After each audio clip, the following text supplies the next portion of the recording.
गर्मियों की छुट्टियां आ गई थी। कविता की बोर्ड की परीक्षा खत्म हो गई थी। उसकी माँ शारदा अक्सर बीमार रहती थी। बोर्ड की परीक्षा में भी पापा ही उसको स्कूल छोड़ने और लेने जाते थे। हर साल तो छुट्टियों में भी कोई ना कोई क्लास या कोचिंग हो जाती थी, पर इस बार उसने पहले ही माँ से कह दिया था कि इस बार वो कोई क्लास नहीं करेगी। इस बार उसको छुट्टियों में कहीं घूमने जाना है। घर में कोई दूसरे भाई बहन तो नहीं थे। वो जब अपनी सहेलियों को अपने भाई या बहन के साथ लड़ते झगड़ते या खेलते देखती थी तो उसकी भी इच्छा होती थी कि काश उसका भी कोई भाई या बहन होता। माँ से जब भी कुछ कहती, माँ उसको टाल देती थी। पापा ने कहा, चलो तुम लोगों को इस बार पिथौरागढ़ लेकर चलता हूँ। बहुत सुंदर जगह है। मैं एक बार ऑफिस के काम से गया था। बड़ी ही शांत जगह है। कविता ने कहा, ये कौन सी घूमने की जगह है पापा? चलना ही है तो शिमला, मसूरी या दार्जिलिंग चलिए। पापा ने कहा, नहीं, वहाँ इन दिनों बहुत ही भीड़ भाड़ होती है।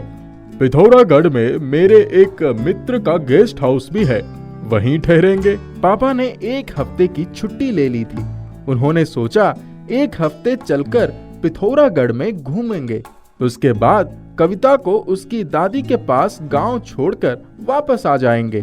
दादू और दादी भी खुश हो जाएंगी। जाने से पहले उसके पापा ने माँ को हिदायत दी कि अपनी सारी दवाइयाँ याद से ले लेना। पिथौरागढ़ के रास्ते में कविता को बहुत आनंद आया। उसने कभी पहाड़ नहीं देखे थे। टेढ़े मेढ़े रास्ते पर कई बार तो उसकी सांस ही टंग जाती। वो डर कर आंखें बंद करके माँ के कंधों से चिपक जाती। ऐसा लगता था कि गाड़ी अभी किसी खाई में गिर जाएगी। पर जैसे ही आंखें खोलती, सामने लंबे लंबे चीड़ और देवदार के वृक्ष की कतारें उसका मन मोह लेती। वहां वो दिन भर तितलियों की तरह इधर से उधर फुदकती फिरती। पहाड़ों को देखते देखते उसका मन ही नहीं भर रहा था। वहां के रहने वाले पहाड़ी गोल मटोल सामान बेचने बच्चों से उसने बहुत से रसीले फल भी खरीद डाले। कभी किन्नू, कभी रस भरे आलू बुखारे। वो लोग जिस गेस्ट हाउस में रुके थे वहां से पहाड़ दिखाई पड़ रहा था। सुबह वो जल्दी ही उठ जाती और सूरज की पहली किरणों को जब बर्फीले पहाड़ों पर पड़ते हुए देखती तो ऐसा लगता पहाड़ सोने से नहा उठे हैं। कभी कभी तो वो आंखें बंद करके उन खूबसूरत लम्हों को जीवन भर के लिए कैद कर लेना चाहती थी। एक दिन शाम को वो लोग पहले ही घूम रहे थे, तब किसी ने बताया कि थोड़ा ही नीचे घाटी में जाने पर वहां एक पार्क है। वो तीनों भी चले गए। वहां काफी रौनक थी। उसकी माँ थक कर एक पत्थर पर बैठ गई। कविता की नजर जैसे ही आसमान की तरफ गई, वो बोली, पापा, यहाँ तो कितने चमकीले तारे हैं। ऐसा लगता है जैसे मम्मी की आसमानी साड़ी पर ढेरों सितारे टांग दिए हो ना। मेरा दिल चाह रहा है उन्हें हाथ बढ़ाकर छू लूं। मम्मी ने मुस्कुरान के साथ कविता के चेहरे की तरफ देखा और बोली, तुम तो कविता करने लगे बिट्टो। कविता को तो पिथौरागढ़ से लौटकर आने का मन ही नहीं हो रहा था। बहुत सारी यादों को समेटे वो लोग दादी के यहाँ गए। उसकी बातें ही खत्म नहीं हो रही थी। वहां जाकर मम्मी की तबीयत खराब हो गई थी। डॉक्टर ने कहा, अधिक भागम भाग की वजह से तबीयत खराब हुई है। इनको आराम की सख्त जरूरत है। पापा की छुट्टियां खत्म होने वाली थी, इसीलिए वो चले गए। माँ की बीमारी की वजह से वो उदास रहने लगी। फिर उसे गांव में अच्छा लगने लगा। शीला घर के कामों में दादी की मदद करती थी। वो दादी के पास बचपन से ही रहती थी, इसीलिए उसके साथ कविता का भी मन लग गया। गांव में लाइट की आंख मिचौली की वजह से सब लोग छत पर ही सोते थे। शाम को ही दादी शीला को छत पर भेजकर पानी गिरवा देती। वो भी शीला की मदद करती। जब पानी सूख जाता तो दोनों मिलकर वहां बिस्तर लगा देती। वो आराम से लेट जाती और चारों तरफ फैले आसमान में जड़े सितारे देखती रहती। जब दादी खाने के लिए आवाज देती तब वो अनमनी सी खड़ी होती और नीचे जाकर दादी दादू के साथ खाना खाती। गांव के अपने बगीचे के दशहरी आम खाकर वो निहाल हो उठती। उसका साथ कभी नहीं छोड़ा। जादुई स्त्री। चंदू और उसकी पत्नी कांता मिट्टी के बर्तन बनाकर बाजार में बेचते थे। वही उनका पुश्तैनी धंधा और आमदनी का जरिया था। चांदनी उनकी इकलौती लाडली बेटी थी।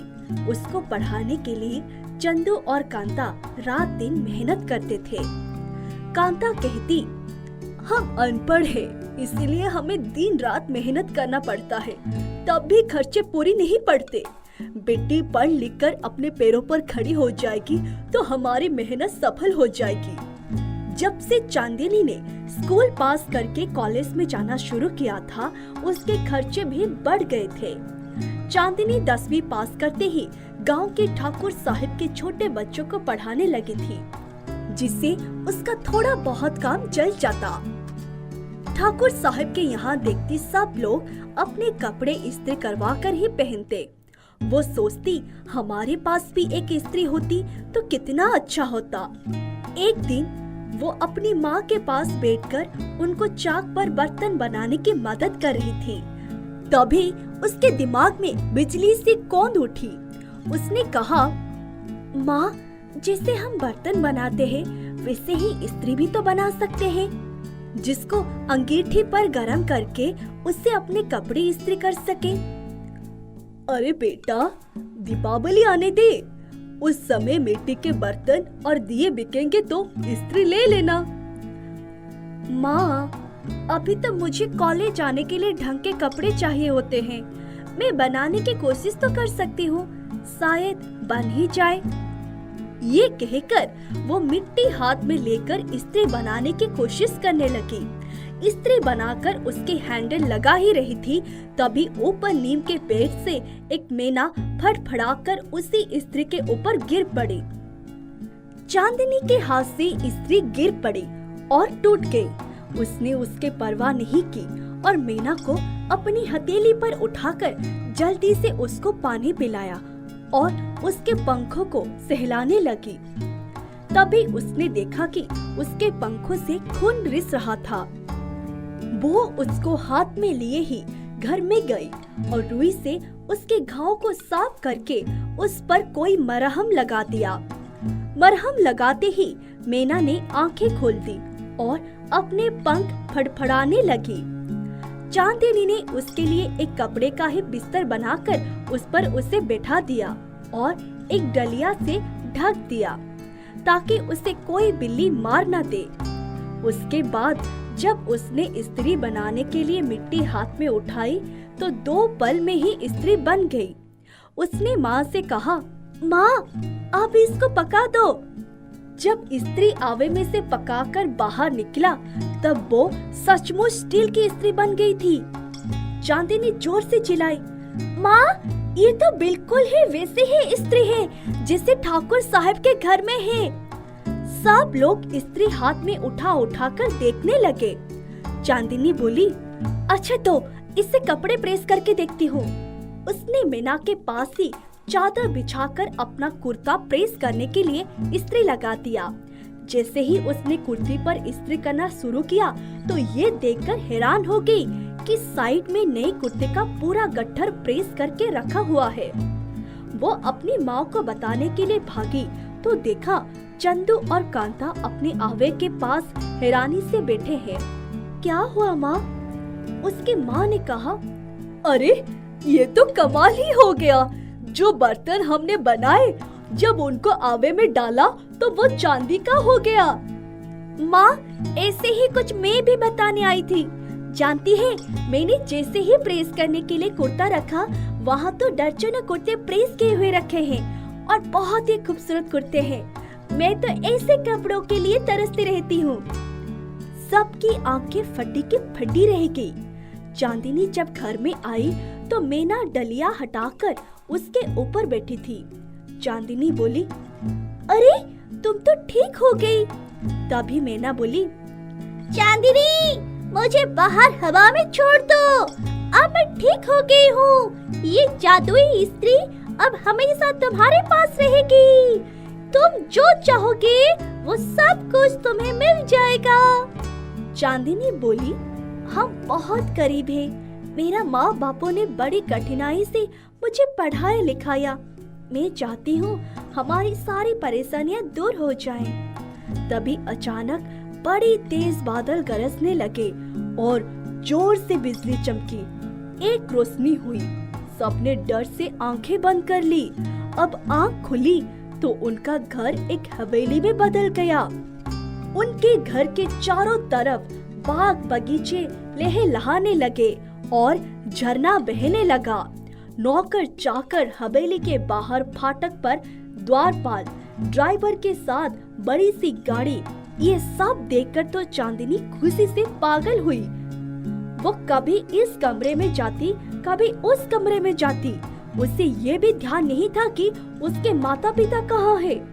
जब होश में आई तो देखा माँ बापो बड़े आराम से शाही वस्त्र पहने बिस्तर में मसनद पे हाथ टिकाए बैठे हैं।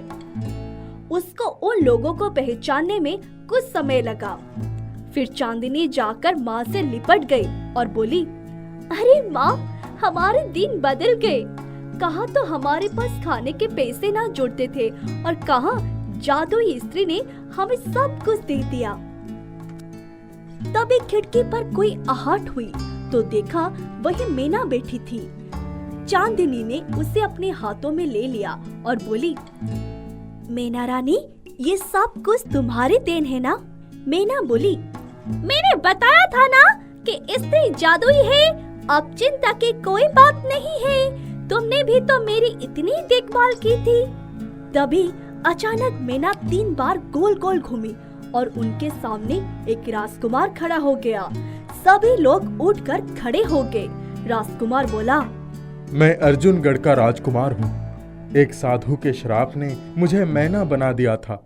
जादुई स्त्री ने मुझे श्राप मुक्त कर दिया है। तुमने मिट्टी की स्त्री बनाने के लिए जहाँ से मिट्टी ली थी, उसी जगह पर उस साधु ने मेरे धनुष से निकली तीर लगने से अपने प्राण त्याग दिए थे। मेरे बहुत गिड़गिड़ाने पर उन्होंने कहा था कि जैसे ही मैं किसी आकार में आ जाऊंगा, तुम श्राप मुक्त हो जाओगे।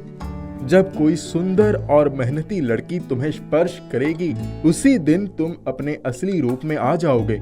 मैं ना जाने कितने दिनों से मैना का जीवन बिता रहा था।